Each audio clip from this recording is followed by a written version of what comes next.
अब हमने बात करनी है profit in lieu of salary की। हमने अलाउंसेस डिस्कस कर ली हैं, हमने परक्विजिट्स जो हैं हमने वो भी डिस्कस कर ली है सारे के सारे।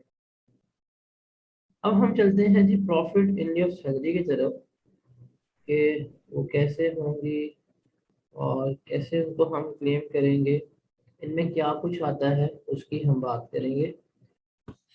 Profit in lieu of salary की बात करते हैं। Profit in lieu of salary का मतलब क्या है कि सैलरी के बदले में आपको कोई अमाउंट कोई प्रॉफिट्स वगैरह दिए जा रहे हैं, उनका हमने ट्रीटमेंट देखना है क्या होगा और क्या नहीं होगा। इसमें तीन चीजें आती हैं। इसमें गोल्डन हैंडशेक आएगा, इसमें आएगी जी consideration receive for employees agreement, ये इसमें आएगा। इसके अलावा इसमें क्या आएगा, प्रोविडेंट फंड। ये तीन चीजें जो हैं ये इसमें आ रही होंगी। Golden handshake, consideration receive for employ agreement और प्रोविडेंट फंड, ये तीन चीजें जो हैं इसका पार्ट बनेंगी। अब ये तीनों आसान भी हैं और इसमें सबसे आसान है consideration receive for employees agreement. आपने कभी सुना है कि समटाइम्स किसी बंदे को हायर करने के लिए आप उसको एक्स्ट्रा अमाउंट पे कर रहे होते हैं। अगर आप हमारे पास आ रहे हो काम करने के लिए, हम आपको 2 लाख पे कर देंगे, सिर्फ उसको आप अपने एग्रीमेंट में लाने के लिए 2 लाख पे कर रहे होते हैं। इस तरह की जो अमाउंट्स वगैरह पे की जाती हैं ये आपकी सैलरी का पार्ट बनती हैं, आपकी इनकम में ऐड हो जाएंगी। आपको एम्प्लॉयमेंटशिप एग्रीमेंट में लाने के लिए कोई अमाउंट पे की जाए, ये आपको 2 लाख रुपया पे किया गया है, आप हमें ज्वाइन कर लें आके। ये जो 2 लाख आपको पे किया गया है ज्वाइन करवाने के लिए, ये आपकी सैलरी का पार्ट बनेगा। या आप एक जगह पे काम कर रहे थे, वहां से आपको तुड़वा के आपके आपके पास लाया गया काम करने के लिए, और उन लोगों को जी 3 लाख पे किया ताकि वो आप लोगों को रिलीज कर दें और आपको छोड़ दें कि आपको कोई केस वगैरह ना करें, तो ये भी क्या होगा, ये भी आपकी इनकम का पार्ट बन रहा होगा। या कोई रिस्ट्रिक्टेड कॉवेनेंट वगैरह लगा दें कि यार आप जब तक हमारे पास जॉब करेंगे आपने प्राइवेट काम नहीं करना, हम आपको ये अमाउंट पे कर रहे हैं तो इस वजह से अब आपने प्राइवेट काम नहीं करना। आपको प्राइवेट काम रोकने से लिए क्या किया जा रहा है, या रकम वगैरह पे की जा रही है या कोई भी कंडीशनल अमाउंट आपको पे की जा रही है, इसमें जो भी अमाउंट जो भी रकम आपको मिलेगी वो क्या होगी, वो आपकी सैलरी का पार्ट बन जाएगी, वो आपकी इनकम का पार्ट बन जाएगी। उसके बाद आती है बारी गोल्डन हैंडशेक की। इसको गोल्डन हैंडशेक भी कहते हैं और इसको हम कहते हैं voluntary retirement plan. Golden handshake जो वॉलंटरी रिटायरमेंट प्लान या वॉलंटरी रिटायरमेंट स्कीम क्या होती है कि इसमें एम्प्लॉयर ऑप्शन देता है एम्प्लॉय को कि यार आप ऐसा करें, आप हमें लीव कर दें, आप अर्ली रिटायरमेंट ऑप्ट कर लें। आप अर्ली रिटायरमेंट ऑप्ट करेंगे, हम आपको गोल्डन हैंडशेक दे देंगे, हम आपको एक रकम दे देंगे, आप ये रकम दे दें, आप हमें प्लीज छोड़ दें। ये जो अर्ली रिटायरमेंट आप ऑप्ट करते हैं उसके बदले में जो आपको रकम मिल रही होती है, ये हमारी गोल्डन हैंडशेक कहला रही होती है।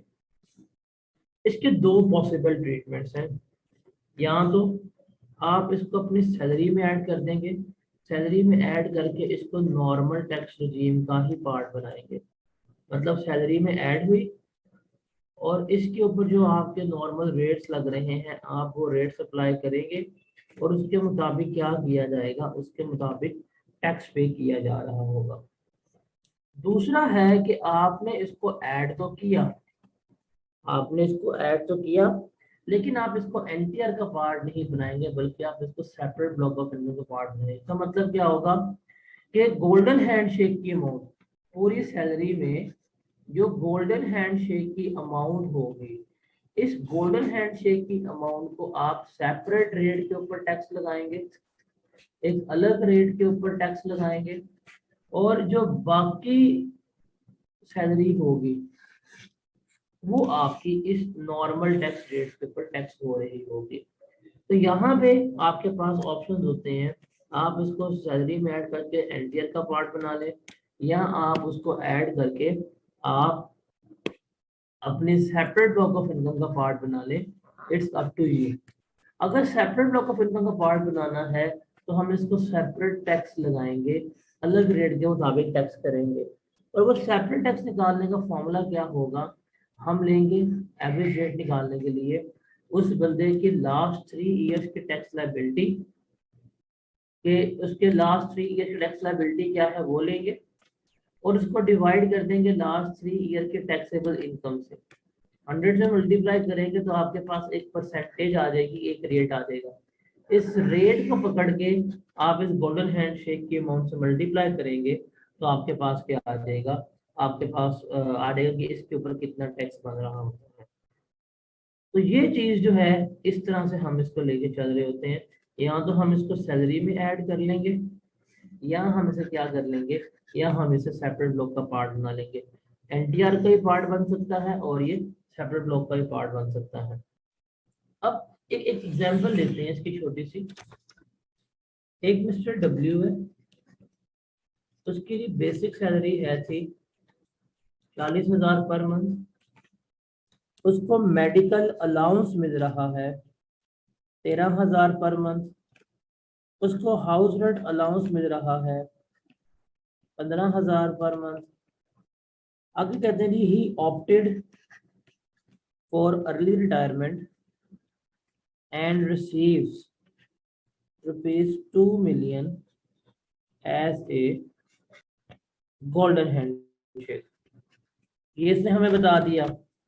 फिर वो हमें कह देगा his details of last 3 years tax liability and taxable income is as follows। वो हमें लास्ट 3 ईयर्स के टैक्स लायबिलिटी बता देगा कि इसने 3 साल में इतना टैक्स पे किया है, और उसकी टैक्सेबल इनकम भी बता देगा, उसकी आमदनी इतनी थी। फॉर एग्जांपल 26,000, 32,000, 43,000, और इनकम जी 15 लाख, 16 लाख और 20 लाख। ये हमें उसने बता देना है।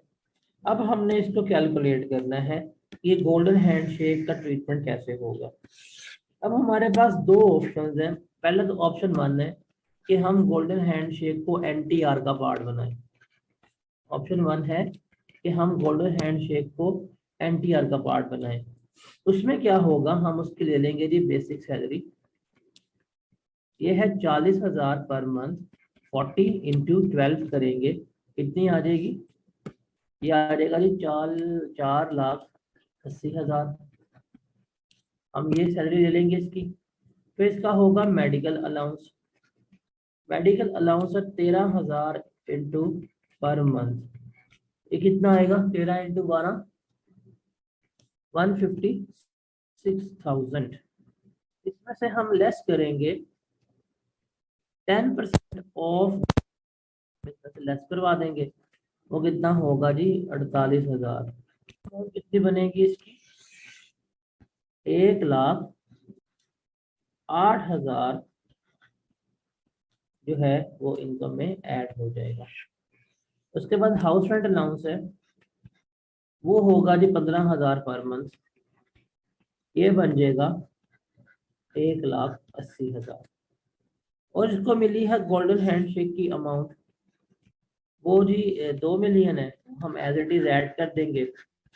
हम इसकी टोटल सैलरी निकाल देंगे, कितनी बनेगी इसकी, 2768,000। ये हमारी सैलरी होगी। इस सैलरी के ऊपर जो भी रेट होगा, जिस स्लैब में फॉल करता होगा, वो हम रेट अप्लाई करेंगे, उसके मुताबिक हम टैक्स पे कर देंगे। ये है हमारे पास ऑप्शन 1 जिसमें हम इसको एनटीआर का पार्ट बनाते हैं। ऑप्शन 2 क्या होगा हमारे पास, ऑप्शन 2 है कि हम इसको एनटीआर का पार्ट नहीं बनाएंगे, बल्कि हम क्या करेंगे, हम इसको अपनी सेपरेट ब्लॉक ऑफ इनकम में ट्रीट करेंगे। अब उसका तरीका, उसकी कैलकुलेशन देखिएगा। बेसिक सैलरी हमारी यही आएगी, 4,80,000 ही आएगी। हमारा मेडिकल अलाउंस जो है वो यही आएगा, 1,08,000। हमारा हाउस रेंट अलाउंस जो है वो भी यही आएगा, 1,80,000। गोल्डन हैंडशेक की अमाउंट हम लिखेंगे, लेकिन हम इसको कर देंगे कि ये मैं सेपरेट ब्लॉक ऑफ इनकम का पार्ट बना रहा हूँ, तो मैं इसको यहाँ पे ऐड कर दूंगा। ये ऐड करने के बाद आ जाएगी मेरे पास 2,768,000। ये होगी मेरी टोटल सैलरी। कुल आमदनी मैंने इतनी कमाई। इसमें से हम लेस करेंगे सेपरेट ब्लॉक ऑफ इनकम, वो है 2 मिलियन। ये लेस करने के बाद जो मेरी इनकम आएगी ये कहलाएगी सैलरी अंडर एनटीआर के। इसके ऊपर तो रेट लगना है एनटीआर का, वो है जी 768,000, ये एनटीआर की है। अब अगर इसका हम टैक्स निकालना चाहें तो देखिएगा, इसका टैक्स हम पहले निकालेंगे एनटीआर का, मतलब पहला हम इसके ऊपर टैक्स निकालेंगे। अभी 768 है ना, इसके ऊपर हम स्लैब रेट लगाएंगे 6 लाख वाला, मतलब पहला स्लैब ही लगेगा इसके ऊपर। लेस करेंगे, एक्सीडिंग अमाउंट कितनी होगी 168,000, इसका हम ले लेंगे 5%, कितना आएगा 8400। इसके बाद हम टैक्स लेंगे सेपरेट ब्लॉक ऑफ इनकम का 2 मिलियन का। उसके लिए हमने एवरेज रेट निकालना, बिकॉज हमने कहा था ये एवरेज रेट के ऊपर टैक्स होगा। अब वो निकालने का फॉर्मूला क्या होगा कि लास्ट 3 ईयर की टैक्स लायबिलिटी, मतलब अगर ये हमने रेट निकालना है तो इसका क्या होगा, लास्ट 3 ईयर की टैक्स लायबिलिटी 26,000 जमा 32,000 जमा 43,000। इसको डिवाइड करेंगे लास्ट 3 ईयर के टैक्सेबल इनकम से, 15 लाख, 16 लाख, 20 लाख। मल्टीप्लाई करेंगे 100 से, हमारे पास रेट आ जाएगा। रेट कितना बनेगा, इसका रेट आ जाएगा अराउंड 1.98%। रेट आया, हम इसको इस रेट से मल्टीप्लाई करेंगे 1.98% से, तो हम 2 मिलियन का लेंगे 1.98%। इसमें बनेगा जी 3,960 रुपये।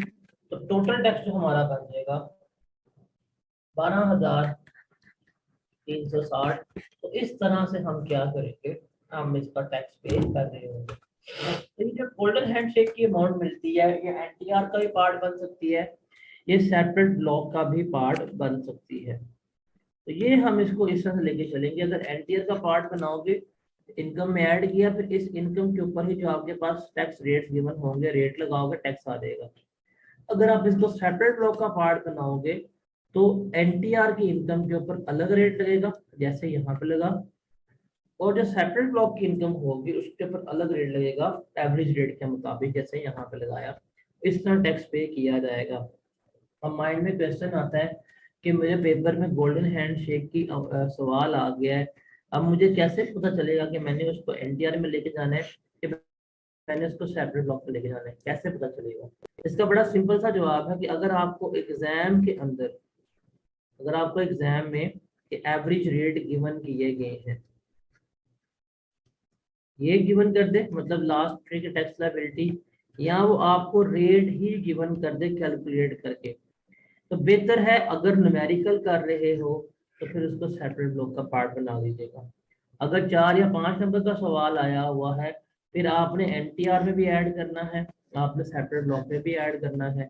जिसके ऊपर टैक्स कम हो रहा होगा, जिसके ऊपर टैक्स कम बनेगा, आपने वो वाला ऑप्शन जो है वो ऑप्ट करना है, जो सेपरेट ब्लॉक का पार्ट बने या एनटीआर का पार्ट बने। तीसरी चीज जो है वो है प्रोविडेंट फंड। प्रोविडेंट फंड क्या होता है? एक रिटायरमेंट बेनिफिट प्लान है, एक रिटायरमेंट बेनिफिट फंड है, एम्प्लॉयज के बेनिफिट के लिए इस्टेब्लिश किया जाता है, जिसमें से उस फंड में से एम्प्लॉयज को अमाउंट मिल रही होगी, वो हमारा भी प्रोविडेंट फंड होता है। 2 एग्जाम होती हैं, एक है हमारा रिकॉग्नाइज्ड प्रोविडेंट फंड इसे हम अप्रूव्ड कहते हैं कि इसको बोर्ड से अप्रूवल मिली हुई है, मतलब हुकूमत से हमने अप्रूव कराया हुआ है और तमाम हुकूमत के लॉस के मुताबिक लेके चल रहे हैं। एक होता है जी अनअप्रूव्ड अनरिकॉग्नाइज्ड प्रोविडेंट फंड, कि हमने उसकी अप्रूवल वगैरह नहीं ली हुई लेकिन हमने फिर भी फंड मेंटेन किया हुआ है और हम उसमें से एम्प्लॉयज को पेमेंट कर रहे हैं। आप इस फंड को समझ सकते हैं कि ये एक डब्बा है, इस डब्बे में 3 पार्टीज हैं, एम्प्लॉय, एम्प्लॉयर और इंटरेस्ट। इस डब्बे में 3 पार्टीज कंट्रीब्यूशन कर रही हैं। एम्प्लॉय भी कुछ पैसे हर साल इस डब्बे में डाल रहा है, एम्प्लॉयर भी पैसे इस डब्बे में डाल रहा है और इस डब्बे में सूद भी आ रहा है और सारा कुछ क्या हो रहा है, इस डब्बे में जमा हो रहा है। फिर ये जमा हो रहा है इस डब्बे में से पैसे अल्टीमेटली मिलने किसको हैं, एम्प्लॉय को मिलने हैं। अब आप देखो जब एम्प्लॉय को इसमें से पैसे दिए जा रहे होंगे तो उसको इंटरेस्ट भी मिल रहा होगा, उसको एम्प्लॉयर की तरफ से पैसे भी मिल रहे होंगे, उसको इंटरेस्ट भी मिल रहा है, उसको एम्प्लॉयर की तरफ से पैसे भी मिल रहे हैं। क्योंकि वो दोनों चीजें रिसीव कर रहा है तो ये बेनिफिट है कि नहीं है। अब आपको बैठे बिठाए एम्प्लॉयर से पैसे भी मिल रहे हैं, आपको बैठे बिठाए इंटरेस्ट भी मिल रहा है, तो ये बेनिफिट है कि नहीं है, बेनिफिट है, बहुत बड़ा बेनिफिट है। क्योंकि ये बेनिफिट है इसका फिर ट्रीटमेंट भी होना चाहिए और इसका ट्रीटमेंट क्या होना चाहिए, जो हमें इनकम मिल रही है हमने उनको ऐड करना है, जो बेनिफिट्स हमें अर्न हो रहे हैं हमने क्या करना है, हमने उसको अपनी इनकम का पार्ट बनाना है। अब द थिंग इज दैट कि कैसे, इसको हम देख लेते हैं। ये आपके सामने है कि हमारे पास 2 तरह के फंड होते हैं, एक रिकॉग्नाइज्ड प्रोविडेंट फंड है, एक है अनरिकॉग्नाइज्ड प्रोविडेंट फंड। जो हमारा फंड रिकॉग्नाइज्ड है ना, इसमें हम एनुअल ट्रीटमेंट लेते हैं। एनुअल ट्रीटमेंट का मतलब क्या है, जो हर साल कंट्रीब्यूशंस की जाती है, हर साल जो हमने कंट्रीब्यूशंस करनी है, जो कर रहे होते हैं, उसका हम ट्रीटमेंट लेते रहेंगे। मतलब जिस साल जितना इंटरेस्ट आया, बेशक पैसे मिले या नहीं मिले, जिस साल जितनी अमाउंट एम्प्लॉयर ने डिपॉजिट की, बेशक हमें मिली या नहीं मिली, लेकिन हम उसका ट्रीटमेंट जो है वो लेते जाएंगे। वो हमारा हर साल कुछ ना कुछ अमाउंट का ट्रीटमेंट होगा। दूसरा हमारे पास जो आता है that is unrecognised provident fund, कि ये प्रोविडेंट फंड अप्रूव नहीं है। इसमें क्या होगा, इसमें हम सिर्फ ट्रीटमेंट लेंगे जब अमाउंट विड्रॉ की जाएगी, जब अमाउंट निकलवाई जाएगी उस फंड में से। मतलब इस फंड में कंट्रीब्यूट कर रहे हो, पैसे डाली जा रहे, कोई ट्रीटमेंट नहीं है। जब आप उस फंड से अमाउंट विड्रॉ करवाने जाओगे तब ट्रीटमेंट होगा। और वो क्या होगा कि जो आपने टोटल अमाउंट निकलवाई होगी फंड में से, उसमें से जो आपकी अपनी कंट्रीब्यूशन है ना, एम्प्लॉय की कंट्रीब्यूशन, वो आप लेस करवा देंगे। ये जो रिमेनिंग अमाउंट मिलेगी, इसमें एम्प्लॉयर की अमाउंट और इंटरेस्ट वगैरह शामिल होगा, ये आपकी सैलरी में ऐड कर दी जाएगी, ये आपकी इनकम का पार्ट बना दी जाएगी। और इसको टैक्स जो किया जाएगा उसी बेसिस के ऊपर किया जाएगा जिस बेसिस के ऊपर हम गोल्डन हैंडशेक को टैक्स कर रहे थे। या तो हम इसको एनटीआर में ट्रीट कर लेंगे या हम इसके ऊपर एवरेज रेट लगा लेंगे, ट्रीटमेंट वही होगा टैक्स करने का, जब भी हमने गोल्डन हैंडशेक को पढ़ा है। अगर मैं इसको समराइज करूं तो ये जो रिकॉग्नाइज्ड प्रोविडेंट फंड है, ये जो अप्रूव प्रोविडेंट फंड है ना, इसमें देखो हर साल एम्प्लॉय कंट्रीब्यूशन कर रहा है।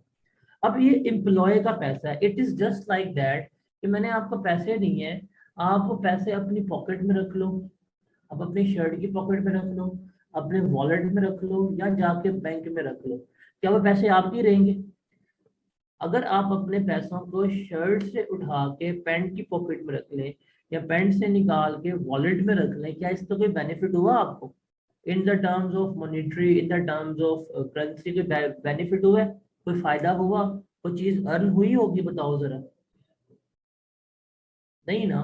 तो यही है कि मैंने अपना पैसा फंड में डाल दिया और वही पैसे मुझे वापस मिल जाने हैं। तो एम्प्लॉय कंट्रीब्यूशन जो मुझे मेरे ही पैसे हैं यही मिलने हैं, इसका तो कोई ट्रीटमेंट नहीं होगा, ये तो मेरा अपना पैसा था। मुझे मेरा अपना पैसा एज इट इज वापस मिल गया, इसका कोई ट्रीटमेंट नहीं है। ठीक है। उसके बाद एम्प्लॉयर भी तो कंट्रीब्यूट कर रहा है इस फंड में, इस डब्बे में। हमने कहा था 3 पार्टीज हैं। एक पार्टी का नाम है एम्प्लॉय, दूसरी पार्टी का नाम है एम्प्लॉयर, और तीसरी पार्टी का नाम है इंटरेस्ट। देखो हमने कहा भाई ये तो मेरा ही पैसा है, मैं इसको यहाँ पे रख लूँ, मैं इसको जेब में रख लूँ, तो मेरा ही पैसा है, कोई ट्रीटमेंट नहीं। लेकिन जो एम्प्लॉयर इस डब्बे में पैसे रखी जा रहा है, क्या ये पैसे मुझे मिलने हैं कि नहीं मिलने? ये पैसे मुझे मिलने हैं।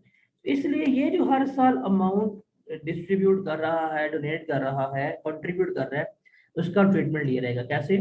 जितने पैसे इसने डोनेट कंट्रीब्यूट किए होंगे हम वो रखेंगे, जितने पैसे इसने हर साल दिए हैं उसमें से लेस कर देंगे। ये रूल क्या है? ₹150,000 और 10% of basic salary plus dearness allowance. इन दोनों में से जो लोअर अमाउंट होगी वो हम इसमें से लेस करेंगे, जो रिमेनिंग अमाउंट आएगी ये बेनिफिट होगा और ये क्या कर दिया जाएगा, ये सैलरी के अंदर ऐड कर दिया जा रहा होगा। तो इस रूल के मुताबिक हम क्या कर रहे होंगे, हम इसका ट्रीटमेंट ले रहे होंगे। जो एम्प्लॉयर कंट्रीब्यूट करता है वो अमाउंट पकड़ेंगे, उसमें से लेस कर देंगे लोअर ऑफ ₹150,000 और 10% of basic salary plus DNS allowance, और जो रिमेनिंग अमाउंट होगी वो क्या कर दी जाएगी, वो आपकी सैलरी में ऐड कर दी जाएगी। तो ये रूल जो है ये आपने याद रखना है। उसके अलावा क्या इंटरेस्ट मिल रहा है? क्या हमें इंटरेस्ट मिल रहा है कि नहीं मिल रहा? अब the answer is yes, interest भी मिल रहा है। अब ये इंटरेस्ट भी उस फंड में मिल रहा है जो फंड मेरे लिए मेंटेन किया गया है। ये इंटरेस्ट भी किस फंड के ऊपर मिल रहा है? उस फंड के लिए जो मेरे लिए मेंटेन किया गया है। तो इंटरेस्ट का भी ट्रीटमेंट लिया जाएगा। वो क्या होगा कि जितना इंटरेस्ट दिया जाएगा मुझे, जितना इंटरेस्ट मेरी अमाउंट में शामिल किया जाएगा, वो उसमें से लेस करेंगे 1/3 of basic salary plus dearness allowance और 16% ऑफ एक्यूमुलेटेड बैलेंस। जो इनमें से हायर अमाउंट होगी वो हम क्या करेंगे, यहाँ से लेस करवा देंगे, रिमेनिंग अमाउंट सैलरी में ऐड हो जाएगी। तो ये रूल आपने याद रखने हैं। एम्प्लॉयर कंट्रीब्यूशन का रूल क्या है? Lower of 1.5 lakh plus 10% of basic salary plus DS allowance. और इंटरेस्ट का रूल क्या है? हायर ऑफ एक्यूमुलेटेड बैलेंस और 1/3 of basic salary plus DS allowance. Less करेंगे तो हर साल के एंड के ऊपर एनुअल बेसिस के ऊपर ये रकम जो है हम अपनी इनकम में ऐड करते जाएंगे। और जो रिकॉग्नाइज्ड फंड है, अगर मैं इस फंड से जाके अमाउंट विड्रॉ करवा लूंगा, अमाउंट निकलवा लूंगा, उसका कोई ट्रीटमेंट नहीं होगा, वो एग्जेम्प्ट है, उसका कोई किसी किस्म की चीज मेरी इनकम में ऐड नहीं होगी। बिकॉज जब अमाउंट दी जा रही थी, जब इस फंड में कंट्रीब्यूशन की जा रही थी, उस वक्त ही मैं उनका टैक्स ट्रीटमेंट ले रहा था। तो जब विड्रॉल होगा तो कोई ट्रीटमेंट नहीं होगा। तो अनरिकॉग्नाइज्ड फंड अमाउंट निकलवाओगे तो ट्रीटमेंट होगा, लेकिन अनरिकॉग्नाइज्ड फंड में जब कंट्रीब्यूशंस की जा रही हैं उनका ट्रीटमेंट नहीं होगा। लेकिन रिकॉग्नाइज्ड फंड में जब कंट्रीब्यूशंस की जाएंगी उनका ट्रीटमेंट होगा। अगर रिकॉग्नाइज्ड प्रोविडेंट फंड से अमाउंट को विड्रॉ करवाया जाएगा उसका ट्रीटमेंट नहीं होगा। तो ये टेबल जो है ये आपने याद रखना है। इस टेबल में हम तमाम इसका क्रक्स लिखा हुआ है जो आपको रूल्स वगैरह आने चाहिए। अब इस प्रोविडेंट फंड की ना हम एक एग्जाम्पल करते हैं, एग्जाम्पल से इसको हम देखते हैं। फॉर एग्जाम्पल मिस्टर ए है, इसकी बेसिक सैलरी है 60,000 पर मंथ। इसको मेडिकल अलाउंस मिल रहा है 48,000 पर मंथ। इसको हाउस रेंट अलाउंस मिल रहा है 20,000 पर मंथ। इसको कार दी गई है बहुत पर्पस के लिए और कार की वैल्यू है 1 मिलियन, इसको डियरनेस अलाउंस मिल रहा है, वो है 25,000 पर मंथ। उसके बाद employ contribution to provident fund is 70,000 per month. Employer contribution is 84,000 per month. Interest credited eight 22%, वो है जी 4,68,000। रिक्वायरमेंट है मिस्टर ए की इनकम कैलकुलेट करो कितनी है, ये हमारा सवाल है। और ये प्रोविडेंट फंड चूंकि साइलेंट है, एग्जामिनर ने कुछ नहीं बताया, तो हम इसको क्या अज्यूम करेंगे, ये प्रोविडेंट फंड हमारा रिकॉग्नाइज्ड है, अप्रूव्ड प्रोविडेंट फंड है। अब इसको जल्दी से हम सॉल्व करते हैं और देखते हैं कि इसमें क्या प्रॉब्लम्स हैं और क्या प्रॉब्लम्स नहीं है, उसको हम देखते हैं। चलें जी, इसको सॉल्व करते हैं। आ रहेगी इसकी बेसिक सैलरी, वो बनेगी 60,000 इंटू 12। उसके बाद हम लेंगे मेडिकल अलाउंस। मेडिकल अलाउंस होगा 48,000 इंटू 12, ये बनेगा हमारा।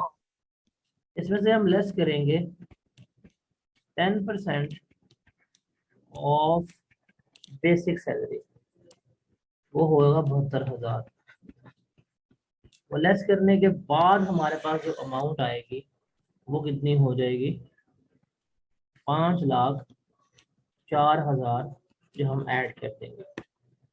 उसके बाद आ जाएगा हमारे पास हाउस रेंट अलाउंस 20,000 इंटू 12, और ये बनेगा हमारा 2,40,000। इसके बाद गाड़ी दी गई है फॉर बोथ पर्पस। अब गाड़ी की कॉस्ट या जो भी थी 1 मिलियन बोथ पर्पस के लिए दी गई है, हम लेंगे इसका 5%, ये बनेगा 50,000, ये भी हमारी इनकम में ऐड हो जाएगा। उसके बाद डियरनेस अलाउंस, और ये है 25,000 पर मंथ।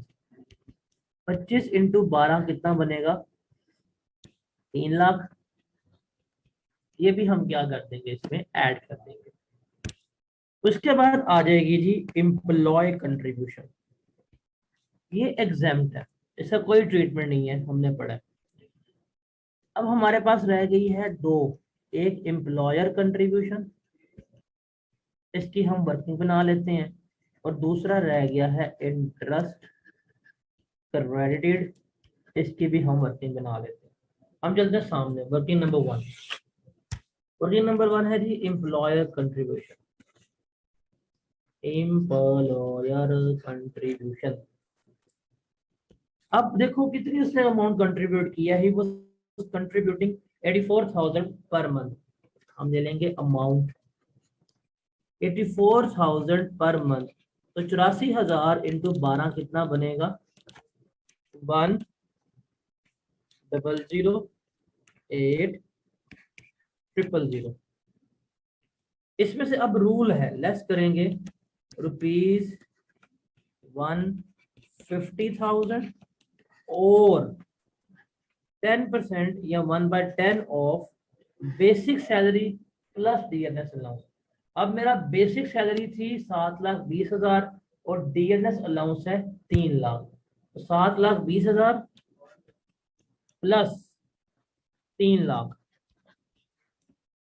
इसका 1/10 ने कितना बनेगा, 1,02,000। अब इन दोनों में से लोअर अमाउंट कौन सी है, लोअर छोटी वाली 1,02,000, तो हम इसमें से 1,02,000 लेस करवा देंगे। रिमेनिंग अमाउंट जो होगी दैट वाज 9,06,000, ये बेनिफिट है, ये हम सैलरी में ऐड कर देंगे 9,06,000 रुपए का। ये समझ आ गया कैसे एम्प्लॉयर कंट्रीब्यूशन, ये जो रूल पड़ा इस रूल के मुताबिक किस तरह से ऐड किया जाएगा। अब उसके बाद कहानी लेते हैं इंटरेस्ट की। इंटरेस्ट के लिए वर्किंग नंबर 2 बना लेंगे। यहाँ पे लेंगे अमाउंट कितनी क्रेडिट की गई है। अमाउंट उसने हमारी क्रेडिट की थी, डेट वॉज 4,68,000। इसमें से लेस करेंगे 1/3 of basic salary plus dearness allowance 7,20,000 जमा 3 लाख। इसका 1/3 लेंगे और लेंगे 16% ऑफ एक्यूमुलेटेड बैलेंस। ये चीज है, ये चीज जरा देखिएगा 16% ऑफ एक्यूमुलेटेड बैलेंस कैसे निकालूंगा। देखो यहाँ पे जो है ना एक्यूमुलेटेड बैलेंस, ये जो है ना एक्यूमुलेटेड बैलेंस, इसका मतलब क्या है कि ये जो मेरा प्रॉफिट प्रोविडेंट फंड बन रहा है इसका टोटल बैलेंस लेना है, जिसमें एम्प्लॉय कंट्रीब्यूशन, एम्प्लॉयर कंट्रीब्यूशन और इंटरेस्ट तीनों शामिल हो। उसका सारी रकम जमा करेंगे, उस रकम का हमने क्या लेना है 60%। अब बताओ मुझे क्या पता है मेरे इस अकाउंट में कितने पैसे मौजूद हैं। अब अगर मैं ये सवाल पढ़ूं मेरे अकाउंट में कितने पैसे मौजूद हैं, मुझे क्या पता है? हिंट मिल रही है? Answer is no. मेरे सामने कोई हिंट नहीं ना कि मेरे पास कितने पैसे मौजूद हैं, इस अकाउंट में क्या अमाउंट पड़ी हुई है, क्या बैलेंस पड़ा हुआ है, कुछ भी नहीं है मेरे पास। अब हम 16% ऑफ एक्यूमुलेटेड बैलेंस कैसे निकालेंगे, ये देखिएगा यहाँ पे मैथमेटिक्स इन्वॉल्व है। मैथमेटिक्स क्या कह रही है कि ये 4,68,000 रुपया जो आया है ये 22% पे आया है। मतलब हमने किसी अमाउंट का 22% लिया था तो मेरे पास 468 आया था। हमने किसी अमाउंट का 22% लिया तो जवाब मेरे पास 468 आया था। समझ आ रही है इस चीज की कि किसी अमाउंट का 22% लिया तो जवाब मेरे पास क्या आया था 468 आया था। इसका मतलब ये जो 468 है ये 22% को रिप्रेजेंट कर रहे हैं ना। आप इसको 22% को डिवाइड करते हैं मतलब 0.22 पे आपके पास 100% अमाउंट आ जाएगी कि टोटल अमाउंट कितनी बनती है। ये बनेगी जी 2127,272। मतलब कि टोटल अमाउंट ये थी। इस अमाउंट का 22% जो है था वो 468,000 बन रहा था।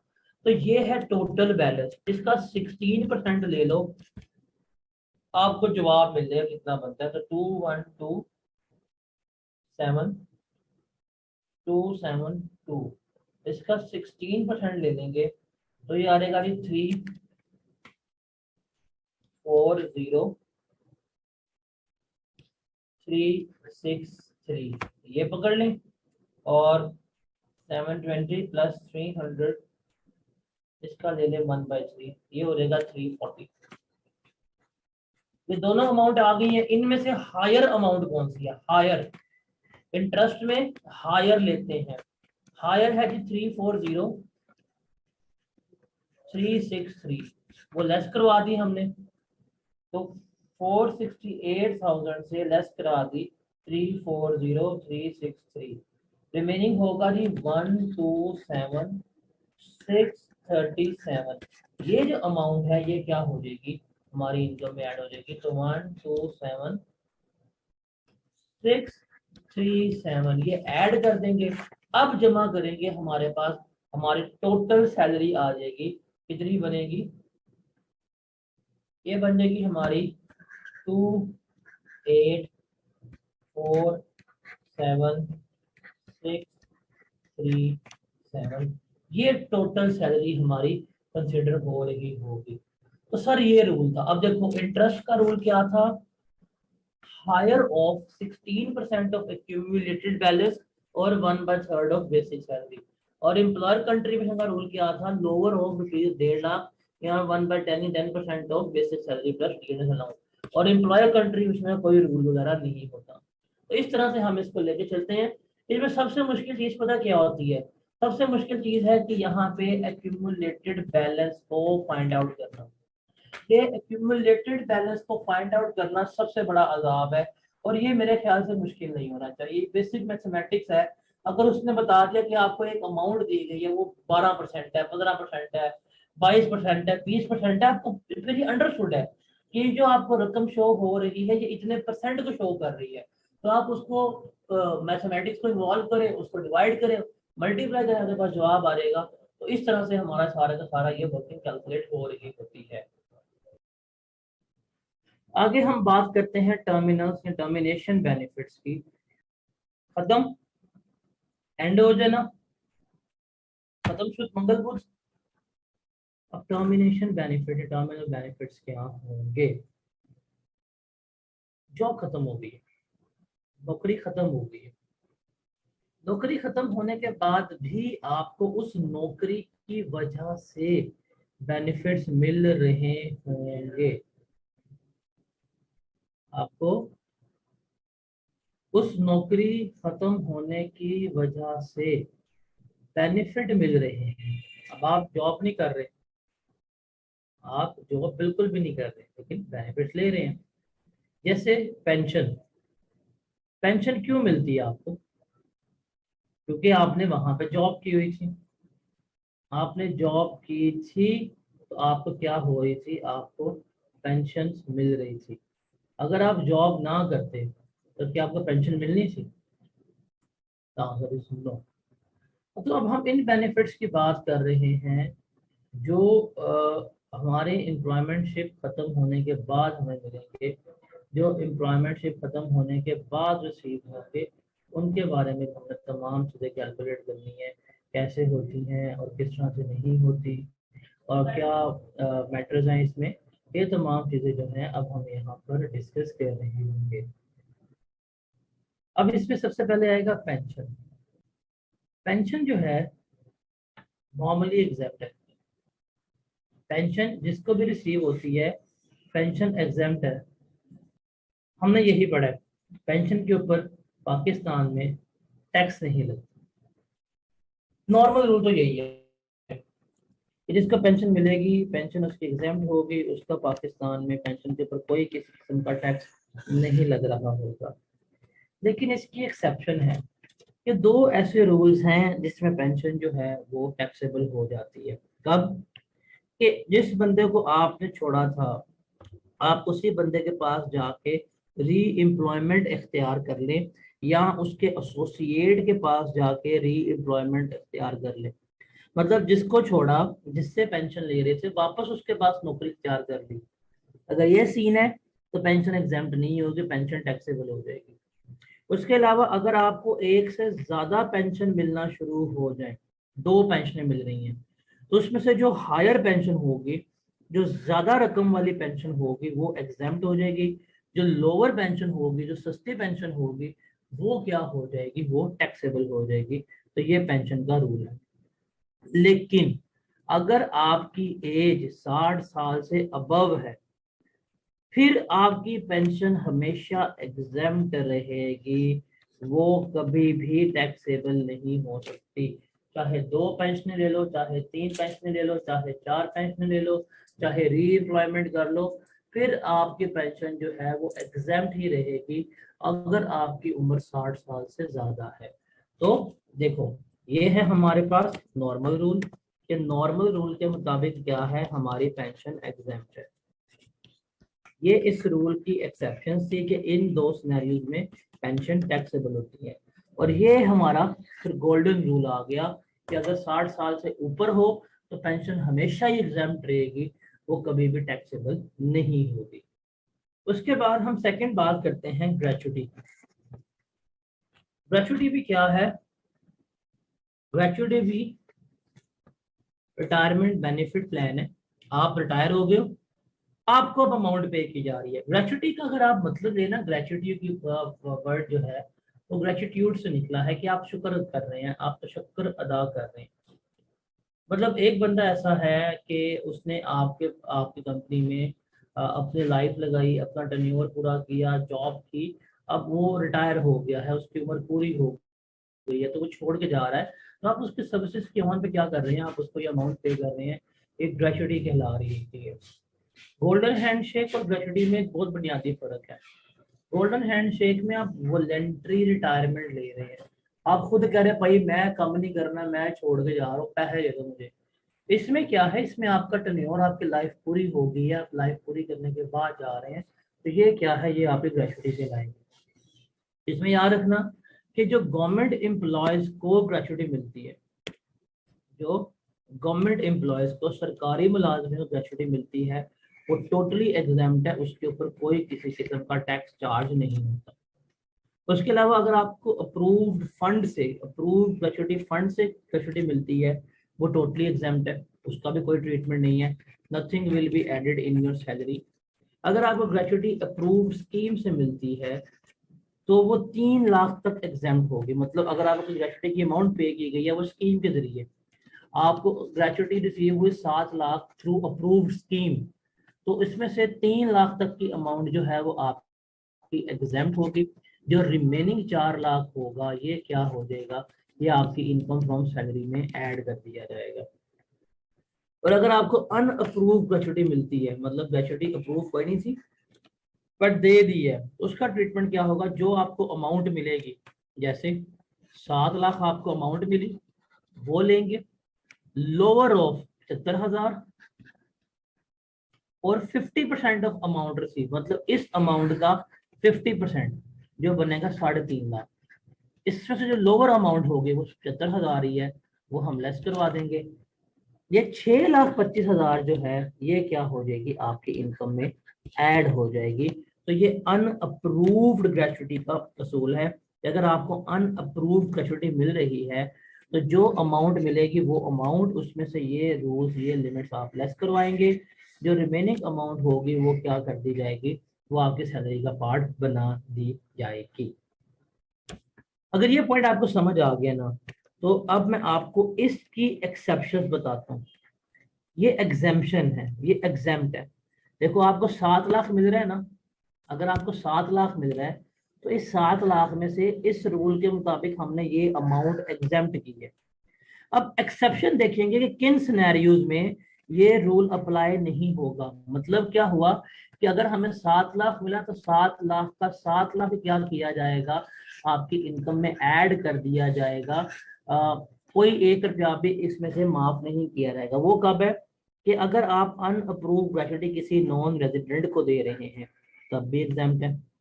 अगर किसी ऐसे बंदे को आपने ग्रेचुटी दी है जो पाकिस्तान में रिसीव नहीं हुई, पाकिस्तान से बाहर रिसीव हुई है, तब भी टोटल टैक्सेबल है। किसी नॉन वर्किंग डायरेक्टर को आपने ग्रेचुटी दे दी है तब भी सारे के सारे टैक्सेबल है। और अगर एक बंदे को एक से ज्यादा ग्रेचुटी दे दी गई है तो वो भी क्या है, सारे के सारे टैक्सेबल हो जाएंगे। तो अगर इन सिनेरियोज में 1 2 3 4 सिनेरियोज में अगर अनअप्रूव ग्रेचुटी दी गई है तो वो टोटली टैक्सेबल हो जाएगी। ये जो एग्जाम्पशन के लिमिट्स हैं वो उसके ऊपर अप्लाई नहीं हो रहे होंगे। तो यहाँ पे ग्रेचुटी भी हमारी डन हो गई। अब है सुपर एनुएशन फंड। सुपर एनुएशन फंड क्या है, ये भी रिटायरमेंट बेनिफिट प्लान ही है, लेकिन इसका क्या है, इसमें 2 पार्टीज ही इन्वॉल्व होती हैं। मतलब इस फंड में एम्प्लॉयर कंट्रीब्यूट कर रहा होगा, इसमें इंटरेस्ट आ रहा होगा, ये 2 चीजें हैं यही इसमें आ रही होंगी, एम्प्लॉयर कंट्रीब्यूशन नहीं होती। और ये फंड सेटअप किया जाता है कि जब एम्प्लॉयर रिटायर होगा हम उसको इस फंड में से अमाउंट दे देंगे। रिमेंबर, अगर इस फंड में से अमाउंट दी गई है after the death of employ, employ के मरने के बाद उसके वारसान को दी गई है तो वो एग्जेम्प्ट है, उसका कोई ट्रीटमेंट नहीं होगा। लेकिन अगर इस फंड में से अमाउंट एम्प्लॉय को खुद दी गई है, मतलब जिस एम्प्लॉय के लिए सेट किया गया था उसने खुद इस फंड में से अमाउंट रिसीव की है तो वो अमाउंट टैक्सेबल हो जाएगी, वो आपकी इनकम का पार्ट बन जाएगी। इसके अलावा एक बेनोवलेंट फंड भी होता है, उस बेनोवलेंट फंड में जो अमाउंट कंट्रीब्यूट की जाती है वो सारी की सारी क्या होती है, एग्जेम्प्ट होती है, उसका कोई ट्रीटमेंट हम नहीं ले रहे होते। यहाँ से एक पॉइंट अभी जल्दी जल्दी माइंड में आया, वो ये था, loan taken from employer. Exception पढ़ी थी ना हमने कि ये लोन टेकन फ्रॉम एम्प्लॉयर है अगर हमारा, अगर एम्प्लॉय अपना इंटरेस्ट वेव ऑफ कर दे, उसके बदले में लोन ले और वो लोन एग्जाम्प्ट होता है, ये याद है हमने एक सेक्शन पढ़ी थी लोन में। ये एम्प्लॉय को इंटरेस्ट मिल रहा था ना 4,68,000 468,000। एम्प्लॉयर कहते मैंने ये इंटरेस्ट नहीं लेना, मुझे इंटरेस्ट नहीं चाहिए, माफ करो बाबा जी, मुझे ये इंटरेस्ट नहीं चाहिए। तो एम्प्लॉय ने अपना ये राइट वेव ऑफ किया है, उसने कहा मैं सूद नहीं लूंगा। हाँ, ये माफ करने के बाद अगर इसके बदले में लोन ले लिया तो वो लोन भी क्या हो जाएगा, एग्जाम्प्ट हो जाएगा। तो ये उस पॉइंट में इस पॉइंट की बात की थी कि अगर एम्प्लॉय को इनकार कर दे कि मैंने ये बेनिफिट नहीं लेना, जैसे प्रोविडेंट फंड में इंटरेस्ट मिल रहा है, वो इंटरेस्ट लेने से इनकार कर दे, तो इस केस में फिर जो उसको अमाउंट दी जाएगी in the form of loan, तो वो क्या होगी, वो एग्जेम्प्ट रेट होगी। Got it? अच्छा जी, अब हम कुछ ऐसे बेनिफिट्स की बात करेंगे, certain perquisites with marginal cost to employer. ये कुछ ऐसे परक्विजिट्स की बात करेंगे, कुछ ऐसे बेनिफिट्स की बात करेंगे जिसकी एम्प्लॉयर को बड़ी मार्जिनल सी, बड़ी थोड़ी सी रकम पे करनी पड़ रही है, उसके लिए कोई कंसिडरेबल खर्चा नहीं है।